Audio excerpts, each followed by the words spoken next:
मेरे प्यारे छत्तीसगढ़ वासियों, आज मैं आपके सामने कोई भाषण देने नहीं आया हूँ। मैं आया हूँ आपके दर्द को आवाज बनाकर उठाने, क्योंकि 1 दिसंबर 2025 से इस प्रदेश की जनता पर जो बोझ डाला गया है वो किसी टैक्स की बढ़ोतरी नहीं बल्कि एक आर्थिक हमला है, और वो भी अपने ही घर के लोगों के ऊपर। साथियों, जरा सोचिए, जहां जमीन की रजिस्ट्री पहले 50,000 में होती थी, आज भाजपा सरकार ने उसे बढ़ाकर 5 लाख कर दिया। 10 गुना बढ़ोतरी। किसके कहने पर, किसके फायदे के लिए? क्या आम जनता के लिए या स्वयं का राजस्व बढ़ने के लिए?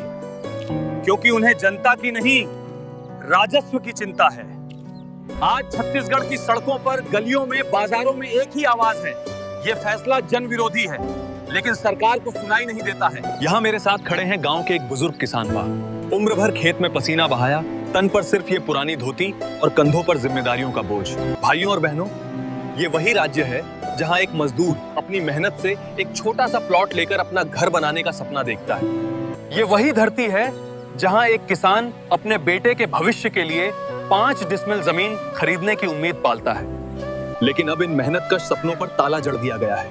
मैं इस किसान और हर उस परिवार के साथ खड़ा हूँ जिनकी उम्मीदों पर कोई और हक जता रहा है। ये सरकार मकान दे रही है या छीन रही है? आज गरीब मध्यम वर्ग की मेहनत की कमाई से जमीन लेना भी नामुमकिन हो गया है। जमीन से ज्यादा महंगा तो रजिस्ट्री शुल्क हो गया है। लोग असमंजस में हैं। क्या वे कभी अपना घर बना भी पाएंगे? बिल्डर और प्रॉपर्टी डीलरों पर सरकार के रेट बढ़ाने का सीधा वार। साइट्स ठप, बुकिंग बंद पे कारोबार धराशायी, मजदूरों को काम नहीं, प्रोजेक्ट अधर में लटके। रियल एस्टेट में डर और नुकसान ही नुकसान। सपने बेचने वाले खुद अपने सपने टूटते देख रहे हैं और सरकार बस अपने खजाने की गिनती में लगी है। साथियों, आज आपकी आवाज हजारों की भीड़ बनकर उठ रही है। हम डरेंगे नहीं। ये जनता की गूंज सत्ता के दरबार को हिला देगी।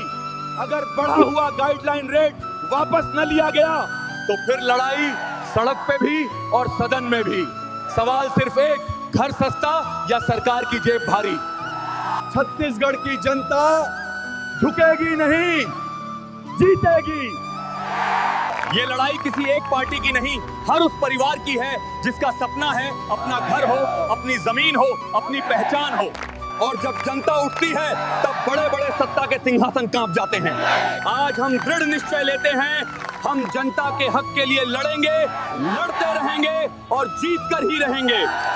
जय हिंद, जय छत्तीसगढ़।